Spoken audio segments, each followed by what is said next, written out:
حضرت محدث ابن جوزی نے لکھا ہے کہ حضرت حبیب اجمی ایک بزرگ تھے، ان کے پاس ایک شخص اکثر آتا تھا، بڑا مالدار تھا، ایک ہی بیٹی تھی، وہ بھی ٹانگوں سے معذور تھی۔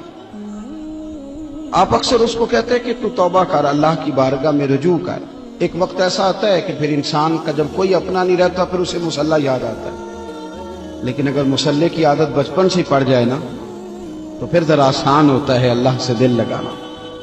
وہ اکثر آپ اس کو کہتے ہیں کہ ٹھیک ہو جائے، ایک ہی تو بیٹی ہے، وہ بھی بیچاری معذور ہے، تو کہاں دولت لے جائے۔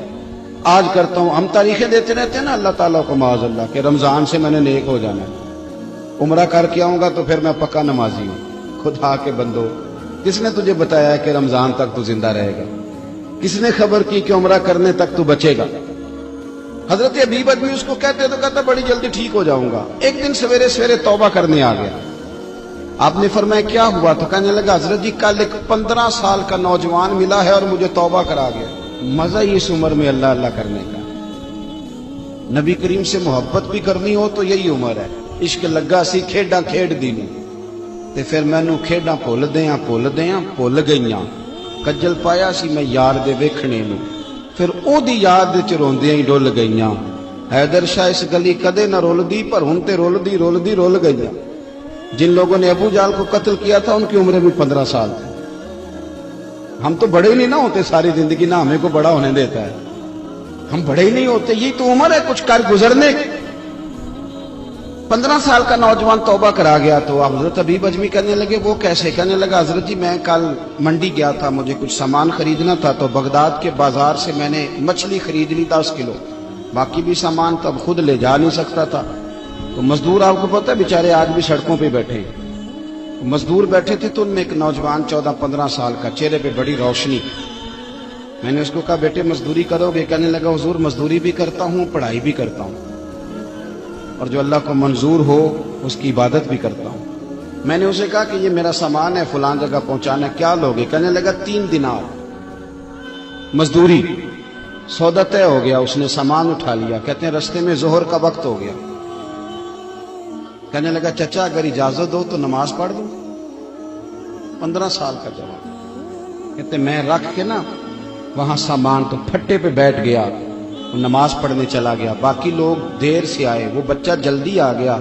میں نے کہا بیٹے آپ جلدی آ گئے؟ کہنے لگے نفل چھوڑ دیے، اب یہی نہ سمجھ لیں کہ کام چور ہے، میں بعد میں پڑھ لوں گا۔ کہتے ہیں وہ دوپہر کا وقت، رمضان بھی نہیں تھا، میں اس بچے کو نوجوان گھر لے گیا اور میں نے اپنی بیوی سے کہا کہ بڑا نیک ہے، نمازی ہے، اور راستے میں یہ بھی ہوا ہے کہ میں نے اسے ایک دفعہ کہا ہے کہ یہ مجھے تھوڑی دیر کے لیے دے دو، گرمی بڑی ہے، تمہیں پسینہ آ رہا ہے، میں اٹھا لیتا ہوں۔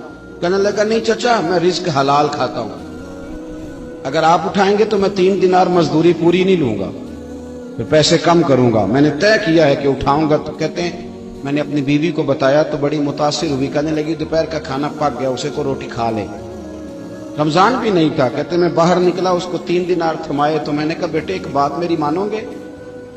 کہنے لگا بتائیے۔ میں نے کہا کھانا پکا ہے کھا لو۔ کہنے لگا میں معافی چاہتا ہوں، میں نے روزہ رکھا ہوا ہے۔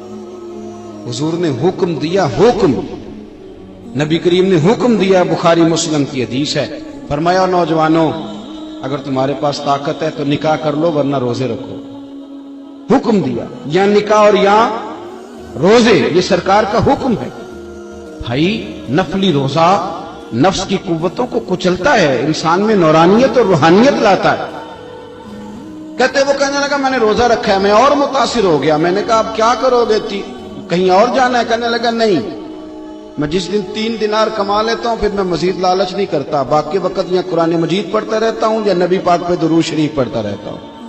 اب بتائیں تو میں نے کہا کہ افطار میرے ساتھ کر لو۔ کہتے ہیں میں اسے مسجد چھوڑ آیا اور خود میں لوٹ آیا۔ افطار کے بعد میں اسے لایا، کھانا کھلایا، عشاء پڑھی۔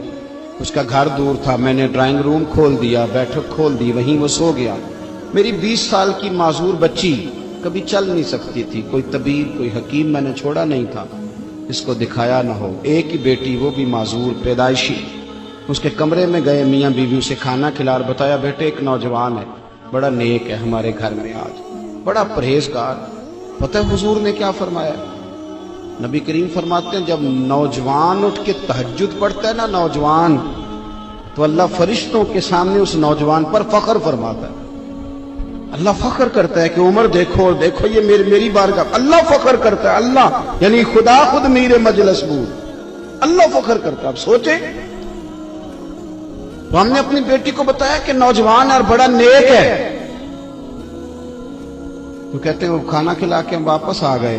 آدھی رات کا وقت ہوا تو دروازے پہ دستک ہوئی. بچی اپنے کمرے میں سو رہی تھی, ہم اپنے کمرے میں, وہ بیٹھک میں. گھبرا کے اٹھے کہ اس وقت کون ہے دروازے پہ؟ تو بیٹی کہنے لگی ابا دروازہ تو کھولنا.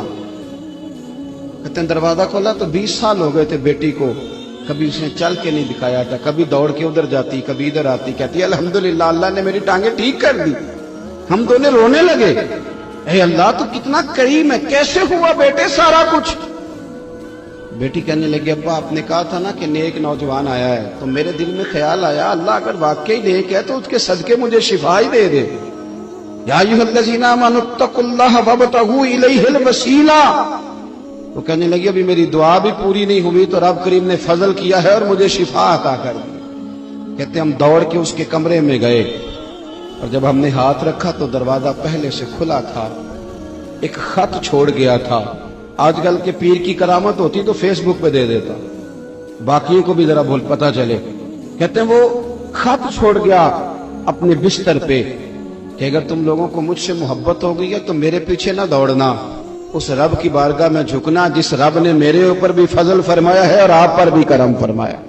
میرے نوجوان دوستو, یہ جو بچپنا ہمیں لوگ کہتے ہیں نا ابھی بچے ہو, ابھی جب آپ بالغ ہو گئے تو نماز فرض ہو گئی, سچ بولنا ضروری ہو گیا, رزق حلال کھانا ضروری ہو گیا, شریعت ساری کی ساری لاگو ہو. ایک تو درگزر سے کام لیں, دوسرا اپنی زندگی کے اندر خواہشات کو چھوڑیں. سادہ کھانا تو ویسے ہی انسان کو تندرست رکھتا ہے. یہ جو چکر ہم نے ڈالا ہوا ہے نا مرضیاں کرنے کا, اب موٹر سائیکل بالکل اچھی بھلی ہوتی ہے پر سفارش یہ ہے کہ ماڈل پرانا ہو گیا, تو یہ تو کمزور لوگوں کی علامت.